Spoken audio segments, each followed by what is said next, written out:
in today's video, we will be deep diving some of Margiela's most iconic works during his entire career. So this retrospective review will help explain why the hell am I doing this Margiela DIY in the first place. And after the brief history, we will then proceed to the DIY. It's nothing groundbreaking. I'll try to make it as simple and straightforward as possible. I don't have a degree in fashion nor the skill to properly replicate Margiela's works. This is just pure imagination and inspiration. So feel free to do your own version of the DIY if you like this video. And on that same note, before we begin, I would like to ask you to like the video and please subscribe. Might as well. What's up, friends? It's me again, Carl at In Carl's Rating. This is the first episode of my Margiela DIY series where I shall be recreating some of his most iconic and intriguing works. This is not a new thing since a lot of younger and contemporary brands nowadays are doing what Margiela is doing. I recently watched the Maison Margiela documentary entitled In His Own Words, and in one of the scenes, Corinne Rothfeld mentioned that even to this day, Margiela is still present. And I have to agree. There's Marine Serre with her upcycling fashion line, and also in terms of humor, construction, and trompe-l'oeil, there's Jacquemus, Dime Vasalia, and White Project, who are holding the torch with what Margiela has started. What can't be replicated though is the experimental shows, the boundary-pushing runways, and the show-stopping garments that he has done in his 20-year career. Well, for me, fashion is all about moving forward, but also peering in the past. And that is what I'll be covering today. And this will help you understand my intentions of doing this DIY series. So in particular, Martin Margiela's fashion ethos to this whole anti-fashion avant-garde movement during the 1989 to mid-2000 has been very instrumental in my fascination to deconstruction. Often remembered by the French as the leader of La Mode Destroy, as he did destroy a lot. He tore the garments down to its last thread and bone, but at the same time, he was able to piece them back together and create something beautiful out of it.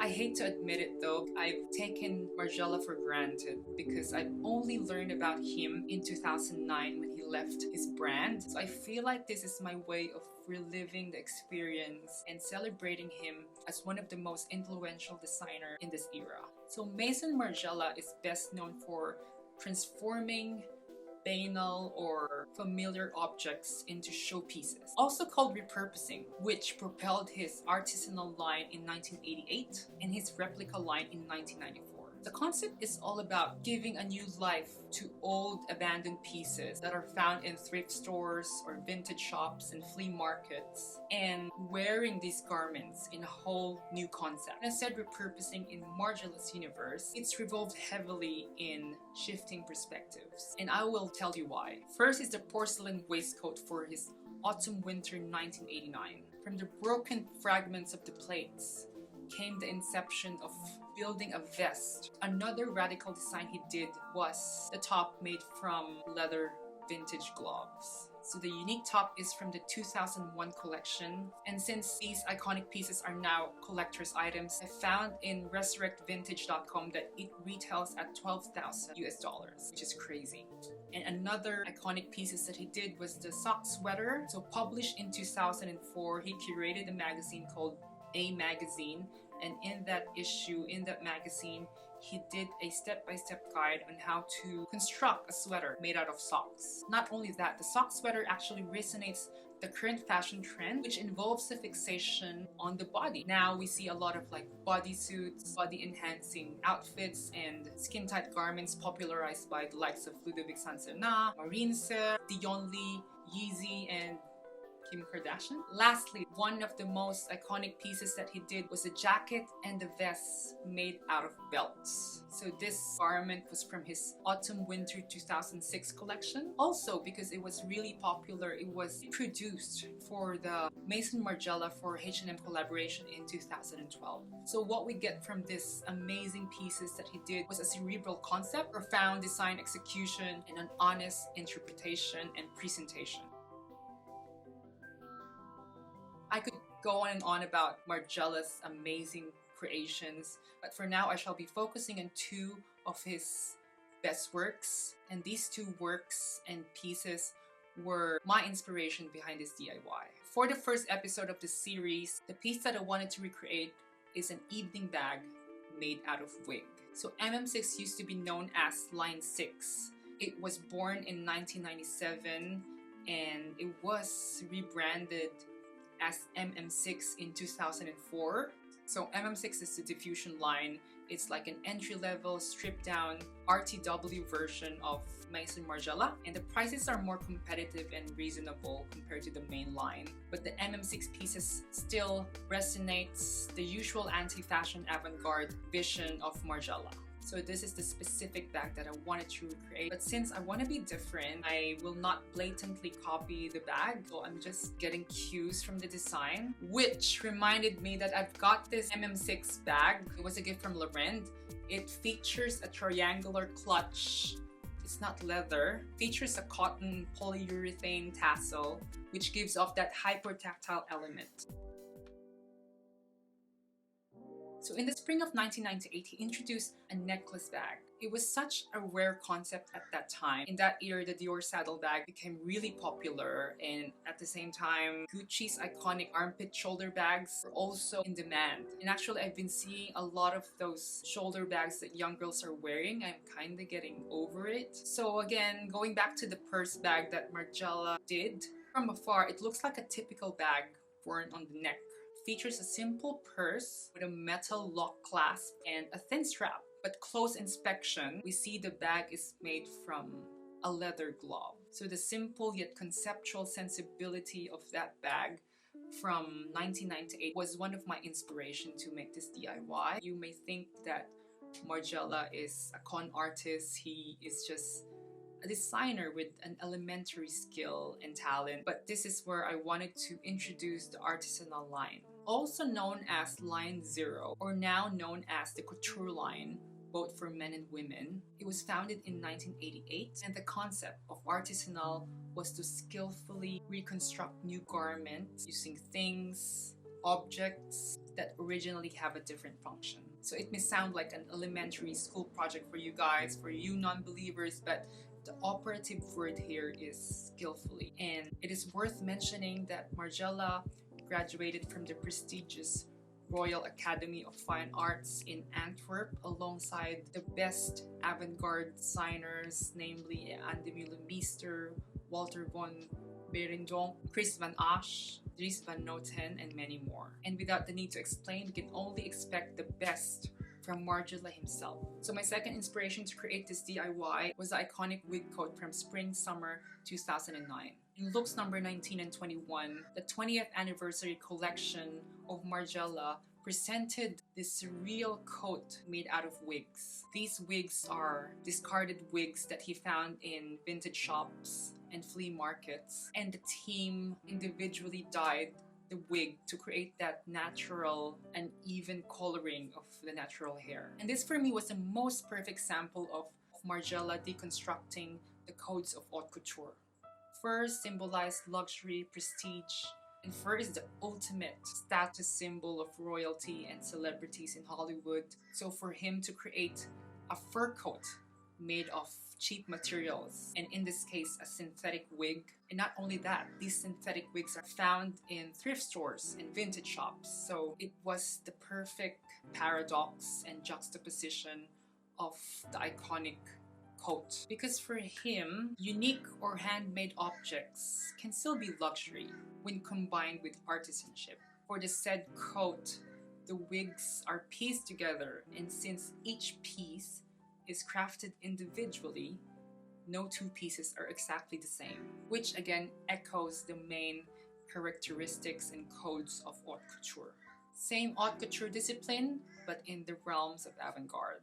So him using wigs as a form of embellishment for a garment was deemed as radical and different because, of course, we are programmed to think that wigs are meant to be worn on the head to enhance the hair. So likewise, this DIY thing will be interesting. Will people be repulsed by the bag that I will make? Will they love it or will they laugh at it? I hope so. So to mirror Martin Margiela's vision, I wanted to create something that he would do. I reckon if he's still designing, he would have created this purse. For the materials, I have a hair extension bought from a thrift store. Lucky that this one's unused. It's 100% synthetic with an elastic band. I would say it's long enough to create a dramatic effect. Next is the bag, which is also from a vintage shop. I think this type of purse is really popular and common in every vintage shop. I also needed the bag to have that kiss lock feature that is similar to the previous Margiela. Also, the coin purse look has that vintage Margelic vibe to it. And last but not least is the super glue to attach the hairband on the bag. So I will show you guys the step-by-step process on how to do the DIY.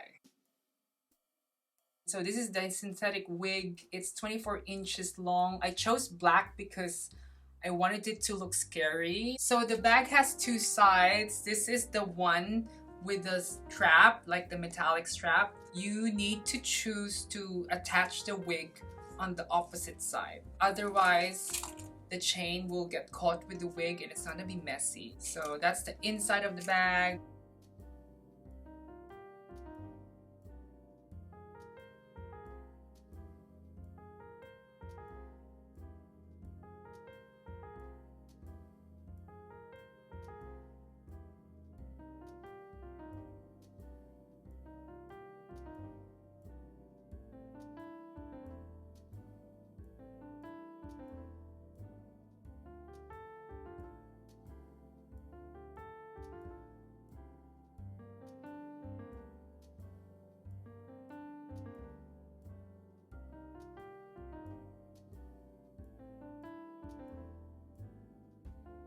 And wait for it to dry.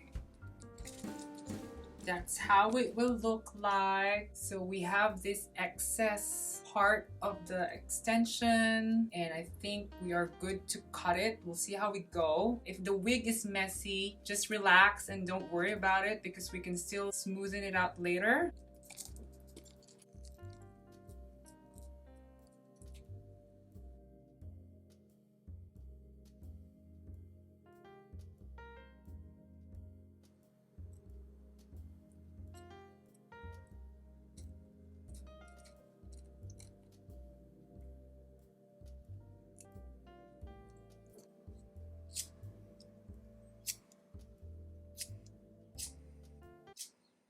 The current pandemic has somehow influenced me to explore Maison Margiela and the fun of creativity and DIY. I remembered how Margiela added the element of escapism in every collection he designed. There's always an alternative reality of what he's creating and what is happening around. May it be introducing a flat garment or a blown up doll's clothes or the cleverly made trompe-l'oeil designs that he is known for. Whatever he's doing, he offered us a new paradigm in finding beauty in the deconstructed and banal. He is a reminder that beauty and fashion is not just found in a haute couture drawer or a glossy Versace piece. So here is my DIY. I'm so excited to wear the bag with my outfits.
一日だけど、あなたに恋をしました。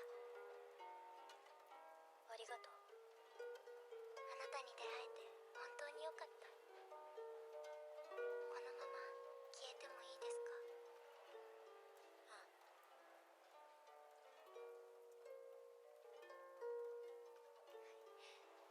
ずっと一緒にいたい。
So stay tuned, guys, for my upcoming DIY videos. And if you like the DIY or if you have any suggestion, please comment down below. And also last week, we just released our second issue of the 9 Sheep magazine, Crop and Zoom. So the magazine is a collection of fashion editorials and images that we have collected during our travels. We have collaborated with fellow artists and friends across the globe to make this possible. You can purchase that on blurb.com, and also you can purchase that on iTunes. Just type in 9 Sheep. I'll definitely put the link down below, and the price starts from $8 US. And again, it's an awesome magazine that I think you need to have.